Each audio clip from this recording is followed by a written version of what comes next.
मोठ्या संख्येने आपण सगळे इथे उपस्थित आहात आणि सगळ्या महिलांना, सगळ्या बंधूंचं देखील इतकं सुंदर पाठबळ आहे, त्याबद्दल सगळ्यांची सर्वप्रथम मनापासून अभिनंदन करते, कौतुक करते आणि सगळ्या महिलांचंही कौतुक करते, अभिनंदन करते की आज इतक्या मोठ्या लेवलवर आज तुम्ही वरणगाव शहरामध्ये जागतिक महिला दिवस आयोजित केलेला आहे। खूप छान कार्यक्रम आहे।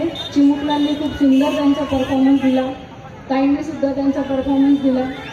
नुकतीच आता लावणीचं सादरीकरण झालं आणि विशेष आकर्षण म्हणजे वेगवेगळे स्टॉल्स इथे आयोजित करण्यात आलेले आहेत आणि या स्टॉलच्या माध्यमातून म्हणजे ऑल ओव्हर बघायला गेले तर कार्यक्रमामध्ये सगळ्याच प्रकारच्या गोष्टी इन्व्हॉल्व करण्याचा प्रयत्न या कार्यक्रमामध्ये केलेला आहे। महिलांचं आर्थिकदृष्ट्या सक्षमीकरण असो किंवा त्यांच्या कलागुणांना वाव देण्याचा प्रयत्न असेल, प्रत्येक गोष्टी इथे करण्याचा प्रयत्न केलेला आहे। चिमुकल्यांनी देखील त्यांचं खूप छान सादरीकरण इथे केलेलं आहे। आपण कार्यक्रमाची सुरुवात सावित्रीबाई फुले यांच्या प्रतिमेला माल्यार्पण करून केला। खरं तर आपण सगळ्या स्त्रिया म्हणजे भाग्यशाली आहोत की आपण भारतात जन्माला आलो आहोत आणि या भारतामध्ये महान पुरुष, महान स्त्रिया यांचं जीवन कार्य बघितलं तर आपल्या प्रत्येकाला त्याच्यातून काही ना काही आपण त्याच्याकडनं घेऊ शकतो, असं त्यांचं जीवन चरित्र आहे। सावित्रीबाई फुले आज त्यांच्यामुळे आज आपण सगळ्या महिला, कुठलंही क्षेत्र असं नाही आहे की ज्यामध्ये महिला त्यांनी त्यांचं कर्तृत्व गाजवलेलं नाही आहे। एकही क्षेत्र असं नाही आहे की ज्यामध्ये महिलांनी त्यांचं कर्तृत्व गाजवलं नाही आहे।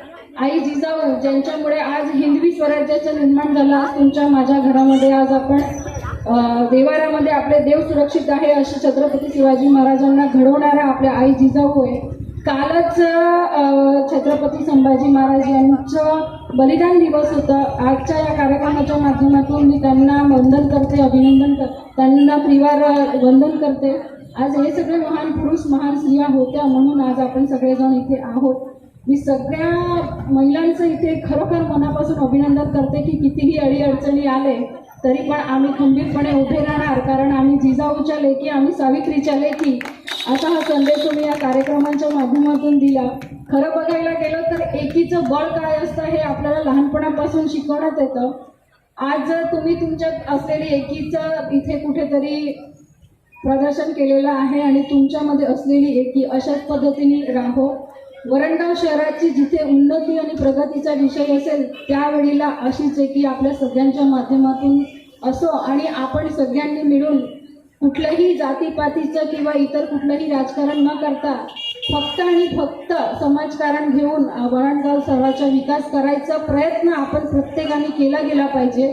कारण मी एक ठाम मताची स्त्री आहे की राजकारण हे निवडणुकीपुरतं मर्यादित असावं। एकदा निवडणूक संपली की फक्त आणि फक्त समाजकार्य आणि समाजकारण असावं आणि जसंच तसं उत्तर देण्याची जिद्द आपल्यामध्ये असावी। कारण मी आधीच सांगितल्याप्रमाणे आपण सावित्रीच्या लेकी आणि आपण जिजाऊच्या लेकी की ज्या आपल्याला त्यांच्या जीवनचरित्रातून आपल्याला खूप काही शिकायला मिळतं। मी इथे आपल्याला सगळ्यांना सांगू इच्छिते, कारण मी महिलांमध्ये कार्य करणारी एक स्त्री आहे। इथे खूप काही महिलांनी स्टॉल्स लावलेले आहेत आणि माझ्या प्रतिष्ठा महिला मंडळाच्या माध्यमातून आपण नेहमी महिलांना आर्थिकदृष्ट्या सक्षम करण्यासाठी कार्य करत आहोत। सावकारे साहेबांच्या मार्गदर्शनाखाली आपण भुसावळ शहरामध्ये आणि मला वाटतं आधी आपण वरणगाव शहरामध्ये सुद्धा फ्रीमध्ये ब्युटी पार्लरचं प्रशिक्षण घेतलेलं होतं, ज्याचं ताई आपणच प्रशिक्षक म्हणून आपण तुम्हाला नवीन ठिकाण निवडा। तुम्हाला हवं असेल तो कोर्स, मग तुम्ही शिवण क्लास निवडा, ब्युटी पार्लर निवडा। आता सध्या आरी वर्क ट्रेंडमध्ये आहे। त्यानंतर बुके बनवणे, फिनाईल बनवणे, साबू, शॅम्पू बनवणे, असे बरेचसे प्रशिक्षण आहे की जे आपण महिलांना भुसावळमध्ये देतो। असे प्रशिक्षण जर आपल्याला वरणगाव शहरामध्ये सुरू करायचे असेल तर आपण सगळ्यांनी एकत्रित येऊन एक स्पॉट निवडावा आणि आपल्या सगळ्यांच्या माध्यमातून आपण वरणगावच्या शहराच्या महिलांसाठी हे प्रशिक्षण फ्रीमध्ये सुरू करू। कारण हे सगळे प्रशिक्षण आपण भुसावळमध्ये फ्रीमध्येच देतो। सावकारे साहेबांचं मार्गदर्शन असतं आणि सहकार्यही त्यांचंच असतं। त्याचबरोबरीने आता सध्या आपल्या सगळ्यांचा महिलांचा आवडीचा विषय सुरू आहे, उन्हाळा लागलेला आहे, पापड, बिबड्या, कुरड्या खूप जोरात सुरू आहे। तर आम्ही भुसावळ शहरामध्ये महिलांसाठी असे स्टॉल अरेंज करतो। मी तुम्हाला हेही सांगू इच्छिते की असे स्टॉल सुद्धा आपण वरणगाव शहरामध्ये पण आयोजित करू शकतो आणि त्याच्यासाठी जी काही मदत, जी काही सहकार्य लागेल तर मी नक्की नेहमी करायला तत्पर आहेतच. आणि आपल्याला सावकारे सरांचं मार्गदर्शन मिळेलच, त्यांचं सहकार्यही मिळेल. तर नक्कीच यासाठी नगरसेविकांनी प्रयत्न करायचे आहे आणि आपल्या वरणगाव शहरातल्या महिलांना आर्थिकदृष्ट्या सक्षम करण्यासाठी आपण प्रत्येकीने प्रयत्न केला पाहिजे.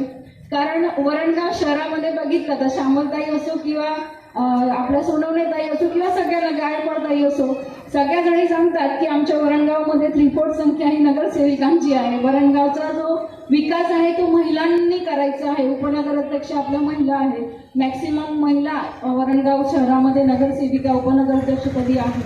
त्यामुळे सगळ्या महिलांनी मिळून जर ठरवलं की आपण आपल्या शहरासाठी काहीतरी छान कामं करायची आहे तर नक्कीच ते आपण करू शकतो आणि तेवढी कॅपेबिलिटी आपल्या सगळ्यांमध्ये आहे. फक्त सगळ्यांनी एकत्रित राहून काम करायची गरज आहे आणि नक्कीच तुमच्या सगळ्यांच्या माध्यमातून ही सगळी कामं होतील असं मला विश्वास आहे. जागतिक महिला दिनानिमित्त काय संदेश द्यावा, कारण आपण सगळ्याजणी खूप सुसंस्कृत आहात, सगळ्याजणी समजदार आहेत. फक्त एवढंच सांगू इच्छिते की आपल्या भारतीय संस्कृतीचं संरक्षण आणि संवर्धन याची जबाबदारी आपल्या प्रत्येक महिलांची आहे आणि ती आपण सगळ्यांनी वेगवेगळ्या क्षेत्रात उत्कृष्टपणे काम करून खूप छान पद्धतीने पार पाडाल ही माझी अपेक्षा आणि आपलं सगळ्यांचं एक पहिलं कर्तव्य. पुनश्च एकदा सगळ्यांना मी जागतिक महिला दिनाच्या खूप खूप शुभेच्छा देते. येणारं पुढचं वर्ष नाही तर संपूर्ण आयुष्य आई जिजाऊ आणि आई सावित्रीबाई फुले असो, अहिल्याबाई होळकर असो, तारा राणी असो, महान स्त्रियांचा आदर्श घेऊन आपापल्या क्षेत्रामध्ये आपणही आपलं कर्तृत्वाचा ठसा उमटवाल अशी मी अपेक्षा